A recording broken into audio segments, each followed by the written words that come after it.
Mtaalamu mmoja wa saikolojia alisema kutokushukuru ni kosa la kudharauliwa zaidi ya kulipa kisasi, ambacho ni kulipa baya kwa baya, wakati kutokushukuru ni kulipa baya kwa wema.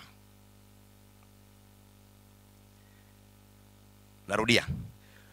Kutokushukuru ni kosa la kudharauliwa zaidi ya kulipa kisasi, ambacho ni kulipa baya kwa baya, wakati kutokushukuru ni kulipa baya kwa wema. Mtaalamu huyu ni William Jordan, mtu wa saikolojia. Kina mama na ndugu zangu wapendwa, unaweza kushukuru kwa jambo lolote lile kwa kuto kusema chochote au lolote, ila kwa vitendo vyako tu. Mfano, unapofanywa jambo na mtu, usemi lolote isipokuwa unalia. Jambo ni jema kwako, lakini unalia.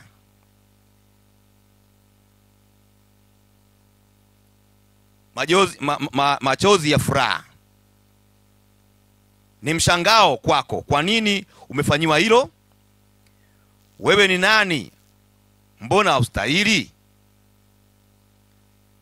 Na kushukuru, ndugu zangu, inawezekana kukafanywa kwa maneno,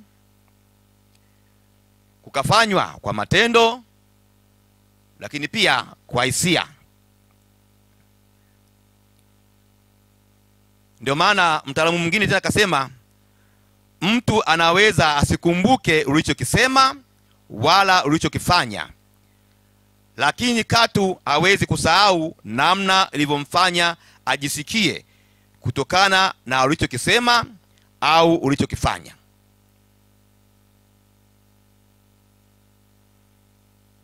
Katika jambo lolote lile ambalo limefanyika kwa wengine au miongoni mwenu au miongoni mwetu, yawezekana kabisa usikumbuke kilichosema chochote kile, lakini huwezi katu kusahau namna ulivyojifanya ujisikie kutokana na hicho kilichofanyika au kilichosemwa.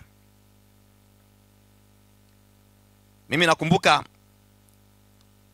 wakati namaliza form 6 seminari hii, tulibahatika kutembelewa na mzee Mandela, rais wa kwanza wa Afrika Kusini. Kwa mara ya kwanza akaja kwetu Tanzania na akafika Morogoro. Kama wanafunzi na Watanzania, hasa watu wa Morogoro, tulifurahia sana ujio wa huyu mtu maarufu duniani, hasa kwa Waafrika. Mtu ambaye alikubali kuteseka kwa ajili ya kutetea uhai wa nchi yake kwa wananchi wake wa Afrika Kusini. Tulikaa kutwa nzima siku ile, na mvua ikanyesha mara 3. Tuko Jamhuri, unyanyui hata mguu. Tulijaa wote. Kama ngekuwa ni miaka hii ambayo vibaka ni wengi, wangekusanya sana. Lakini bahati nzuri ya Mungu, na Mungu ni Mungu. Wakati ule vibaka alikuwa jambo dogo sana, alionekani kabisa. Watu wote tulikusanyika Jamhuri, na tulikaa kuanzia asubuhi saa 2. Mandela alikuja saa 11 jioni kabisa. Hii sitasahau. Na akuongea kwa masaa 2, sijui lisali 1 dakika 10, kaondoka. Lakini hatukusikitika kwa sababu tulikuwa na hamu ya kumuona Mandela. Ndio jambo ambalo likaa katika vichwa vya Watanzania, hasa watu wa Morogoro. Hamna mtu baki nyumbani siku hiyo. Mji ulizima. Nyumbani baki wazee na watoto dogo, walemavu labda, lakini wengine wenye akili timamu na wakubwa. Tulijaa Jamhuri. Kasema nini? Na wakati Kiingereza changu kibovu sikuelewa mpaka leo. Lakini nilipata msisimuko ambao sitausahau katika maisha yangu yote. Ndio maana nikumbuka jambo hili. Jambo lingine ambalo lilisisimua sana katika maisha yangu, baada ya kumaliza form 6 nimekwenda Kibosho. Ujio wa Papa Yohani Paulo. Alitembea majimbo kadhaa, majimbo makuu na Afrika kadhaa. Mmoja hapa akatembelea Moshi. Mimi nilikuwa Kibosho. Tukatoka Kibosho saa 8 usiku kwenda Moshi mjini kumlaki Papa. Hatukula siku ile isipokuwa saa 8 usiku. Tumekula wali mwepesi madida kwa jina maarufu. Hatukula mpaka saa 2 usiku kesho yake. Lakini hatukuwa na masikitiko hata kidogo, kwa sababu mji mzima wa Moshi ulijaa uwanjani kumshuhudia Papa. Kama Papa anashuhudiwa na watu wengine, sisi wa seminari je, itakuwaje unafikiri? Sitasahau jambo hilo pia.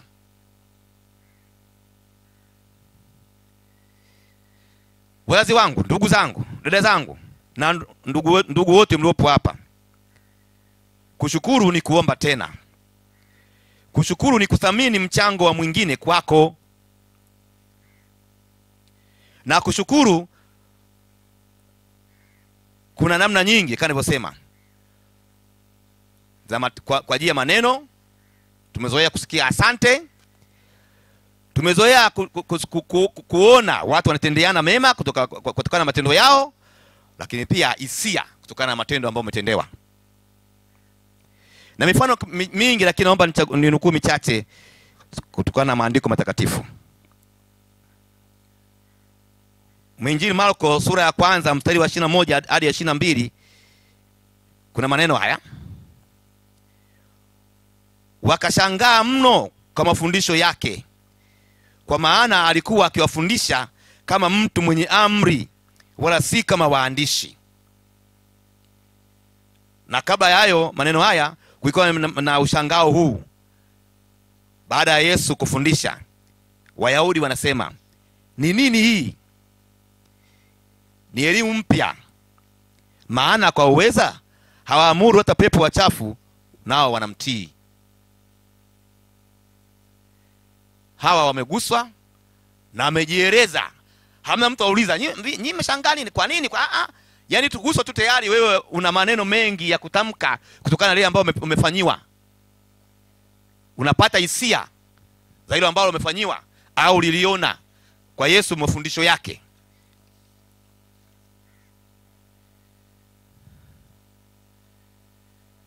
Wakati mwingine katika Injili ya Mathayo sura ya 9 mstari 33, Yesu anamponya bubu ambaye ana pepo. Wayahudi wanastushwa na kushangaa. Wanasema, haijaonekana hivi katika Israeli wakati wowote. Hamna mtu anayefundisha kuguswa katika maisha. Unaguswa kutokana na hisia zako, mtazamo wako, akili zako, uzoefu wako na jinsi unachokiona na kukisikia na kukihisi.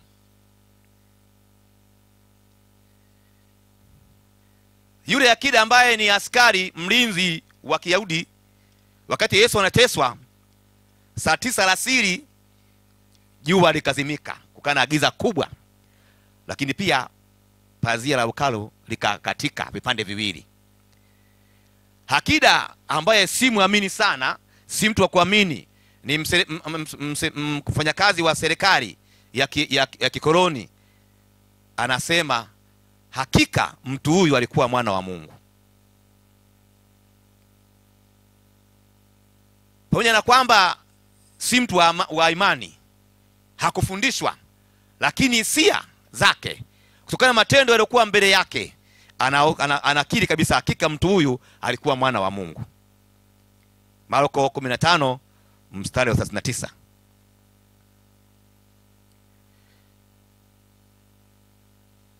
Sehemu fulani Petro alikuwa anavua samaki usiku kuchwa, lakini hakupata. Akaja Yesu, anawaambia, vipi? Wanasema, hapana Bwana, tumekosa usiku mzima, tumevua bila kupata samaki. Yesu kawaambia, nendeni mkavue samaki, tupeni Yeriko upande fulani. Petro wakapata samaki wengi, wakashangaa. Lakini Petro yeye hakusema lolote, wala asante, wala nilikaja, akutoa hao samaki alovua. Kabla kufika kwenye mchanga, kashuka kwenye chombo kile, kaenda moja kwa moja kwa Yesu, anasema, ondoka kwangu kwa kuwa mimi ni mtu mwenye dhambi. Ni maneno ya Petro hayo tu. Maana yake ni namna ya pekee ya kushukuru. Na Petro aliona hastahili, amehangaika kwa binadamu, na kwa kuwa na wewe ni mvuvi mzoefu katika kuvua, bado akakosa. Lakini huyu nani anayeamuru mpaka utapata samaki wengi namna hii? Anaguswa, anajiona kabisa akustahili. Anasema wazi kwa Yesu, ondoka kwangu, mimi ni mdhambi, mtu mwenye dhambi. Luka 5 mstari wa 8.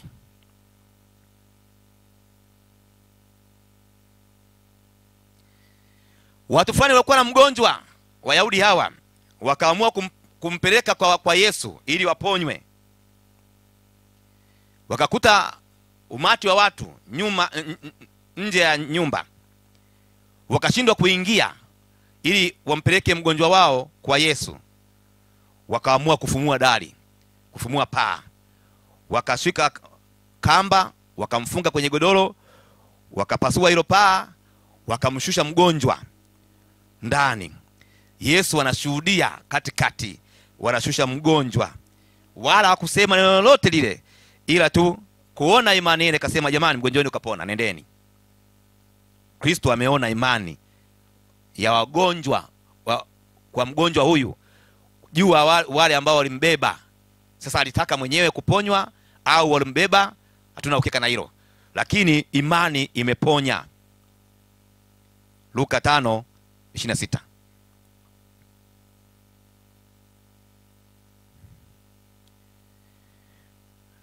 Nampenda sana mama mmoja ambaye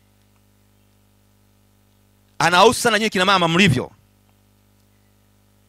Katika Injili ya Luka 11:27, Luka anasema mama huyu kasikiliza mahubiri ya Yesu, mafundisho ya Yesu kwa muda fulani. Baadaye mama akakurupuka,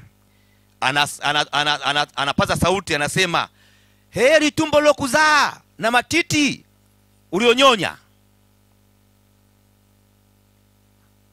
Mama katumwa huyo. Nani kamtuma mama huyo? Amesikia maneno ya Yesu, ameguswa na mafundisho ya Yesu,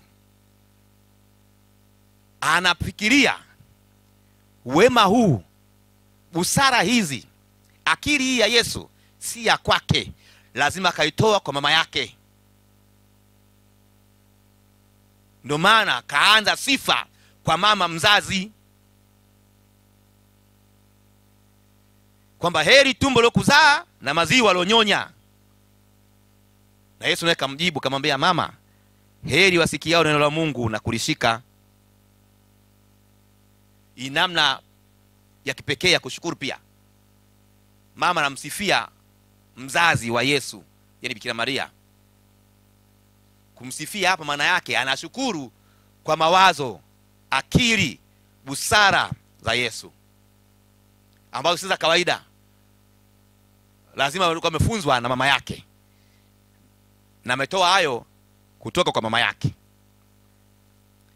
Kina mama wapendwa na kina ndugu zangu wote ambao mpo hapa, kina baba wenzangu, hata Mungu huwa anaguswa na wewe na mimi kwa matendo yetu,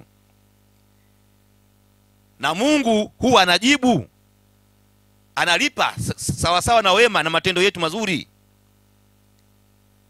Sisi tu ambao tunaguswa na matendo ya Mungu, hata Mungu anaguswa na matendo yetu, maneno yetu, sala zetu. Mfano, Injili ya Mathayo sura 8 mstari wa 10. Yesu aliposikia hayo aliwaambia, amini amini nawaambieni, sijaona imani kubwa namna hii kwa yeyote katika Israeli.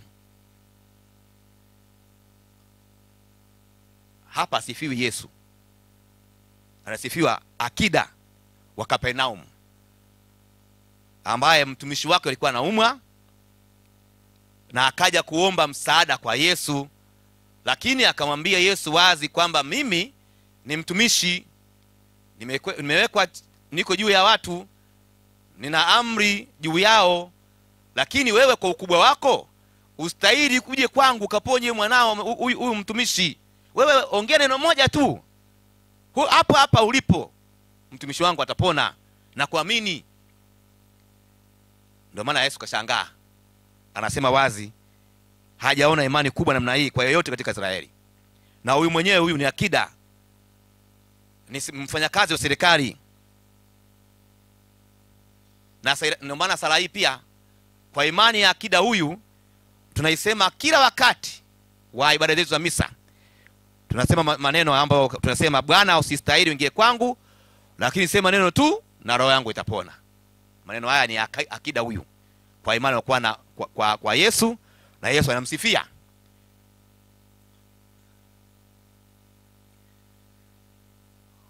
Watu walijiuliza Yesu ni nani? Na Yesu akauliza wanafunzi wake, watu wameelewa kweli? Mathayo 16:17 Petro anajibu, anajibu baada ya kuuliza watu wamejibu wanasema nini, wakajibu.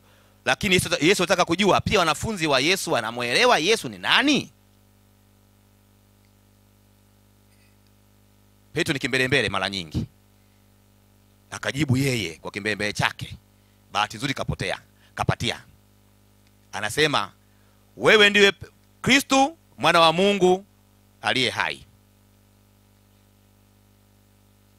Yesu anampongeza Petro, anamwambia, heri wewe Simoni Bayona, kwa kuwa mwili na damu havikufunuliwa hili, bali Baba yangu wa mbinguni aliyofunulia nyinyi, aliyokufunulia wewe.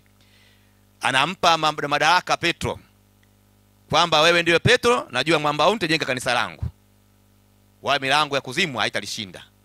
Nitakupatia funguo za kufunga na kufunga, kufungua na kufunga mbinguni na duniani, kwa lolote ambalo utakuwa linafanyika katika mikono yako, kama kiongozi wa mitume. Mathayo 16:17. Hata Mungu anaguswa na matendo yetu.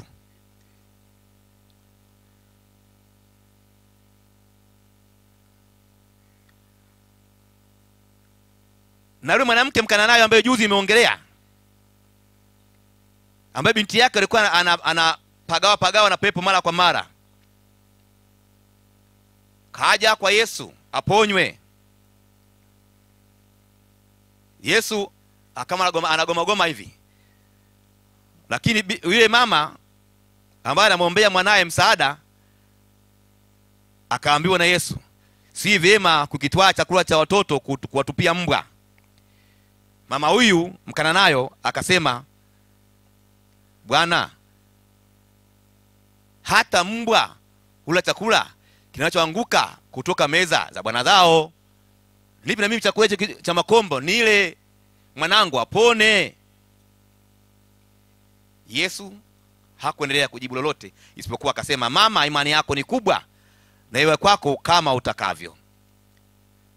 Hata Mungu anaguswa na matendo yetu, tukifanya kwa weledi, tukinena kwa weledi, tukisali kwa imani, tukipata hisia za kweli katika imani yetu. Tujifunza nini leo? Kama nilivyosema, kushukuru ni kuomba tena, ni kuthamini mchango wa mwingine kwako. Ni jambo jema sana kushukuru. Ndiyo maana akina mama hufundisha watoto wao kushukuru wangali wadogo kabisa. Kati ya mazoezi ya kwanza ya watoto, hata mimi nilikuwa mtoto, kushukuru, kutoa na kupokea. Mama anapewa anachukua pipi, anampa mtoto wake. Mtoto akipokea bila kusema lolote, anamnyang'anya. Hata kama analia anamwambia pokea. Ukipokea sema asante. Mtoto anahangaika, mwisho wake atajua kumbe kosa langu, sisema asante. Anajifunza anapokuwa anakuwa mtu wa shukrani. Ni zoezi la kina mama hili ambao mnafanya katika maisha yenu kama wazazi. Umuhimu wa shukrani unaonekana wazi katika maisha yetu binadamu. Hata katika Biblia takatifu neno shukrani ni neno ambalo limeonekana mara nyingi sana. Limeonekana mara 700 katika Biblia kuonyesha umuhimu wake kwetu sisi, miongoni mwetu na kwa Mwenyezi Mungu pia. Kama nilivyosema, kuna kushukuru kwa maneno. Mara nyingi neno letu ni asante au nashukuru. Lakini pia kwa matendo. Lakini pia kushukuru kwa hisia. Ndio maana Yesu alipomsaidia Petro kuvua samaki hakusema asante tu. Akaenda akamwambia Yesu, ondoka kwangu, mimi ni mdhambi. Namna ya kushukuru kwa hicho alichopata kwa kuvua samaki.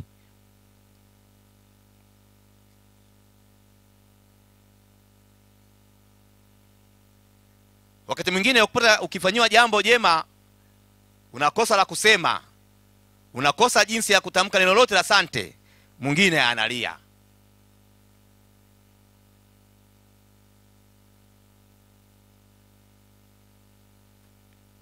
Mama mmoja aliniomba nimetee mkungu wa ndizi. Lakini kiutani tu. Sababu nilikuwa nakaa kijijini. Na huko nakokuwa nakaa ndizi ni nyingi. Siku hiyo nikakumbuka, nikamletea mikungu mirefu mikubwa miwili. Yeye hakuwa na habari kama lini nakuja. Nikaleta mikungu miwili mikubwa. Nikamgongea hodi na mkabidhi mikungu miwili mikubwa. Mama kusema karibu kuniona na ndizi juu, mama kaanza kulia.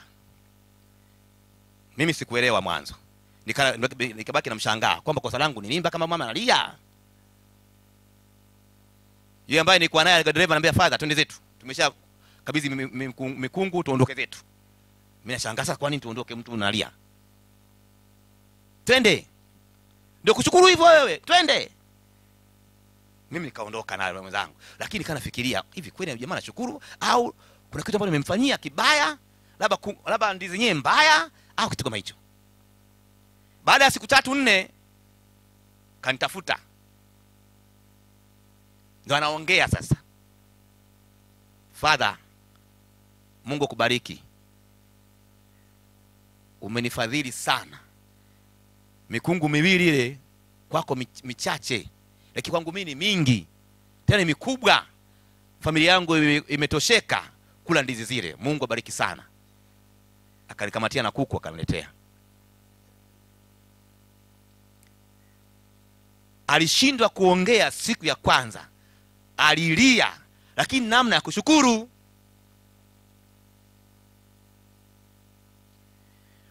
Mungu naye anaguswa na hisia zetu. Mungu naye anaguswa na matendo yetu. Mungu naye anaguswa na sala zetu na maneno yetu tunayoyafanya, tunayosema, tunayohisia. Ndio maana tunapata baraka nyingi, tunafanikiwa, tunajaliwa na kustawi katika maisha yetu. Ndio maana tumeamua leo kumshukuru Mungu pamoja na nyinyi, kwa sababu ujio wenu kwetu ni baraka nyingi. Kwa sababu uwepo wenu kina mama ni baraka nyingi kwenye majimbo yetu, parokia zetu, jumuiya zetu. Juzi niwaambieni kwamba mkileta mgomo kina mama tu muamue kwamba hatusemi, hatusadi, fanya lolote, kanisa limekufa. Tena lisali moja lichukui. Tunafunga makanisa, tunarudi majumbani. Mungu anaguswa matendo yenu. Mungu anaona mnachosema. Anasikia mnachosema. Anaona mnachotenda. Anahisi mnachohisi pia. kwa niaba ya baba askofu na wanajimbo wenzangu wote wa Morogoro na wale wanafanya kazi ndani ya Morogoro, tunawashukuru sana kwa mchango wenu kwa makanisa yetu. Tunawashukuru sana kwa michango yenu kwa majimbo yetu. Tunawashukuru sana kwa michango yenu kwa jumuiya zetu. Tunawashukuru sana kwa yote na majitoleo yenu kwa kanisa lenu. Mungu awanaona na Mungu awajalie heri na baraka. Hija njema izae matunda mema kwenu nyote. Tumsifu Yesu Kristo.